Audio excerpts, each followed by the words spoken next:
Assalamualaikum warahmatullahi wabarakatuh. Bismillahirrahmanirrahim. Nahmaduhu wa nusalli wa nusallim ala rasulihil karim wa ala alihi wa sahbihi ajma'in, amma ba'd.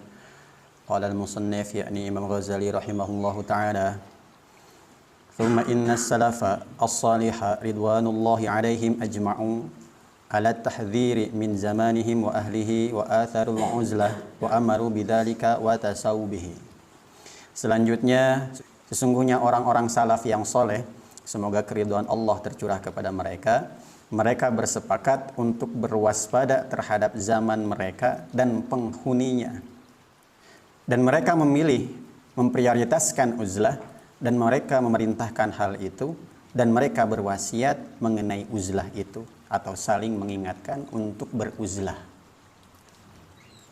Jadi ulama-ulama salaf yang soleh dulu, pada zamannya, menganggap bahwa sabda Nabi yang pada minggu kemarin seakan-akan mereka ini sudah tiba pada zamannya. Seakan-akan pada zaman mereka, pada zaman salaf, mungkin 300 Hijriah, 400 Hijriah, itu sudah termasuk zaman yang rusak. Itu pada saat itu sudah mewanti-wanti untuk segera beruzlah. Apalagi kalau ulama salaf itu hidup di zaman sekarang, mungkin kayaknya uzlah bukan sebagai anjuran lagi, tapi kayaknya sudah diwajibkan bagi mereka. Karena zaman semakin kesini, semakin lama akan semakin buruk. Dan tidak diragukan bahwa mereka adalah orang-orang yang lebih melihat dan lebih tulus. Dan sesungguhnya zaman setelah mereka tidak menjadi lebih baik dari zaman yang mereka alami, bahkan lebih buruk dan lebih pahit darinya. Mereka ini orangnya lebih tulus lagi, pandangannya insya Allah lebih murni daripada kita. Menganggap zamannya sudah rusak, sudah memprioritaskan diri untuk segera beruzlah, apalagi zaman sekarang. Hal ini senada dengan apa yang dituturkan dari Syekh Yusuf bin Asbad, bahwasanya beliau berkata, aku mendengar Imam Sufyan Ats-Tsauri berkata, demi Allah, zat yang tiada Tuhan selain dia, sungguh pasti telah halal uzlah di zaman ini. Ini ulama salaf, namanya siapa tadi? Imam Sufyan Ats-Tsauri. Beliau mengatakan, demi Allah, zaman ini, pada zamannya berarti, sudah halal untuk beruzlah. Berarti memandang zaman pada saat itu, bagi ulama salaf ini, sudah merasa zaman yang rusak. Di sini dijelaskan Syekh Imam Sufyan Ats-Tsauri ini sekitar abad kedua, yakni berarti tabi'ut tabi'in. Aku, yakni Imam Ghazali, berpendapat sesungguhnya kita, bila uzlah telah halal menjadi pilihan terbaik di zaman beliau, maka zaman kita ini menjadi wajib dan fardu. Kata Imam Ghazali. Imam Ghazali ini sekitar abad kelima.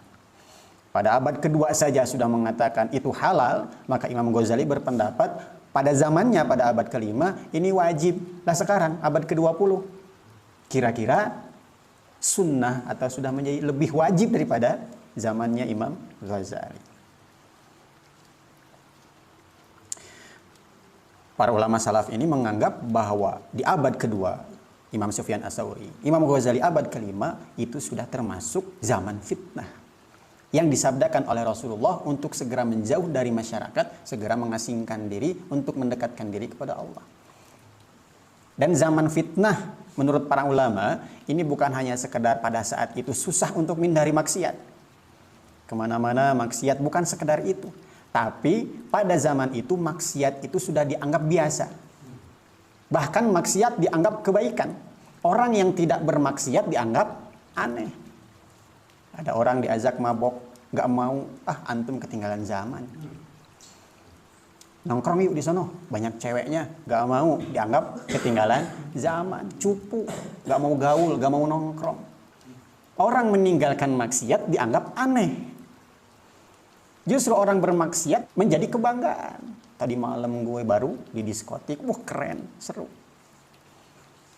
Itu zaman fitnah. Bukan hanya sekedar susah menghindari maksiat, tetapi maksiat pada zaman itu dianggap sebagai kebaikan.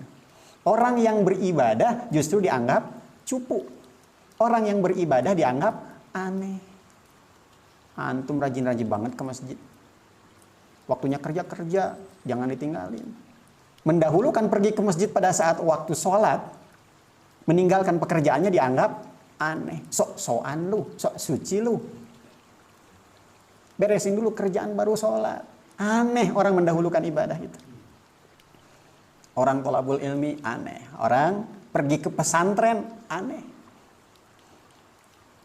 Itulah zaman fitnah. Yang mana para ulama menganjurkan pada zaman itu kita harus beruzlah. Dan dari Imam Sufyan Ats-Tsauri juga bahwasanya beliau menulis surat kepada Syekh Abbad Al-Khawas. Semoga Allah merahmati beliau berdua, yaitu adapun setelah itu maka sesungguhnya Anda berada di zaman yang para sahabat Nabi Muhammad SAW senantiasa memohon perlindungan kepada Allah agar mereka tidak mengalaminya di zaman yang telah sampai kepada kita. Padahal mereka para sahabat Nabi SAW memiliki ilmu yang tidak ada pada kita. Para sahabat ilmunya sudah mumpuni, keimanannya sudah sanggup untuk melawan zaman fitnah. Mereka masih memohon kepada Allah perlindungan dari zaman fitnah. Para sahabat takut dengan zaman fitnah tersebut. Kita yang benar-benar sudah masuk pada zaman fitnah abad ke-20 di mana yang halal jadi haram, yang haram malah dihalalkan. Maksiat dianggap kebanggaan, susah menghindari maksiat, kita jarang memohon kepada Allah supaya Allah melindungi kita dari fitnah ini, dari zaman ini. Pernah nggak kira-kira? Santai saja, betul nggak? Makanya dalam setiap doa kita masukkan, ya Allah lindungi kami dari buruknya zaman ini, dari buruknya zaman fitnah, dari buruknya fitnah-fitnah ini. Sahabat aja takut. Yang keilmuannya tinggi, yang keimanannya tinggi. Lah kita imannya mungkin standar aja belum, ya kan? Seharusnya kita lebih sungguh-sungguh lagi meminta perlindungan dari Allah daripada keburukan zaman ini. Maka bagaimana dengan kita ketika kita mengalami zaman itu dengan kesedikitan ilmu, kekurangan kesabaran, sedikit para penolong kepada kebaikan, jarang orang yang menasihati kita. Kita maksiat dibiarin. Ini zamannya kita. Keruhnya dunia dan rusaknya orang-orang. Bagaimana dengan kita di zaman seperti itu? Maka seharusnya lebih sungguh-sungguh lagi meminta perlindungan dari Allah. Karena sesungguhnya Sayyidina Umar bin Khattab radhiyallahu anhu telah berkata, di dalam uzlah itu terdapat kenyamanan dibandingkan bergaul dengan orang-orang yang buruk. Di dalam uzlah itu ada kenyamanan dibanding bergaul dengan orang-orang buruk. Kalau orang-orangnya baik gak masalah. Kalau teman-temannya baik gak masalah kita nongkrong. Siapa itu teman baik? Teman baik itu ketika kita melakukan keburukan dia menasehati. Ketika kita melakukan kebaikan, dia mendorongnya, mendukungnya. Kalau kita membuat keburukan, berbuat maksiat, kok mereka tidak melarang kita, tidak menasihati kita, berarti teman itu bukan teman yang baik. Kalau demikian, maka lebih baik beruzlah kalau teman-temannya tidak baik. Kata Sayyidina Umar, ada kenyamanan tersendiri ketika kita beruzlah dari teman-teman yang kurang baik atau tidak baik. Tapi anehnya kalau sekarang, kalau nggak nongkrong, nggak asik. Kalau nggak nongkrong dianggap cupu. Maka untuk itu silakan nongkrong, cuman carilah teman-teman yang baik. Contohnya teman yang baik ketika adzan berkumandang saling mengajak untuk segera ke masjid. Dan uzlah itu tidak harus sendirian, bisa bareng-bareng. Dengan keluarga kita, istri, anak, bawa ke suatu tempat. Atau kita bawa teman-teman kita, saudara-saudara kita, bikin kampung baru. Kalau sudah sepakat ingin menghindar daripada zaman fitnah. Jadi bisa bareng-bareng. Dan uzlah juga tidak harus selamanya. Pindah ke suatu tempat, di situ selamanya sampai mati. Nggak perlu. Bisa kita uzlah di sana 1 bulan, 2 bulan. Setelah kira-kira hati sudah kuat, bisa kembali lagi ke desa kita, ke kampung kita. Jadi bisa uzlah selama 3 bulan, 4 bulan. Iman sudah kuat, ibadah sudah tertata, kembali lagi ke desa kita. Karena kalau tanpa itu, kemungkinan untuk istiqomah susah. Maka kita cari dulu suasana yang bisa mendukung kita, untuk istiqomah dulu ibadah, iman meningkat dan sebagainya. Di antara contohnya, kita datang ke suatu tempat, biasanya tempat suluk. Kita riyadhah di situ. 1 bulan kita di satu tempat, tidak kemana-mana. Di situ 1 bulan atau 40 hari kita berpuasa. Zikir 10.000, 20.000 dan lain sebagainya. Ditingkatkan imannya, ditinggikan kualitas ibadahnya dan juga kuantitasnya. Setelah itu kembali ke rumah kita, ke desa kita, iman sudah kuat, amalan sudah kuat, maka insya Allah buruknya zaman tidak akan mempengaruhi dia. Jadi tidak harus selamanya dan tidak harus sendiri.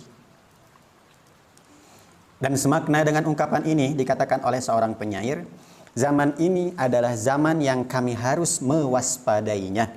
Dalam pendapat Sayyidina Ka'ab dan pendapat Sayyidina Ibnu Mas'ud. Satu masa di mana kebenaran ditolak seluruhnya. Penganiayaan dan kesewenang-wenangan di masa itu tidak ditolak. Kebenaran ditolak, tapi kezaliman tidak ditolak. Buta lagi tuli, tidak peduli dari zaman-zaman itu menjadi tidak jelas. Di masa itu, pembenaran dan pendakian kepada iblis. Jika masa ini terus berlangsung dan tidak ada pembaharuan lainnya untuknya, maka tidak ditangisi orang-orang yang mati dan tidaklah bergembira dengan bayi yang lahir. Inilah zaman yang ditakuti oleh para ulama. Zaman yang tuli dan buta dari kebenaran. Kebenaran itu seakan-akan sudah tidak nampak. Tuli dari kebenaran. Azan berkumandang, orang-orang pada mendengar itu suara azan, tapi nggak peduli. Itu namanya tuli hati.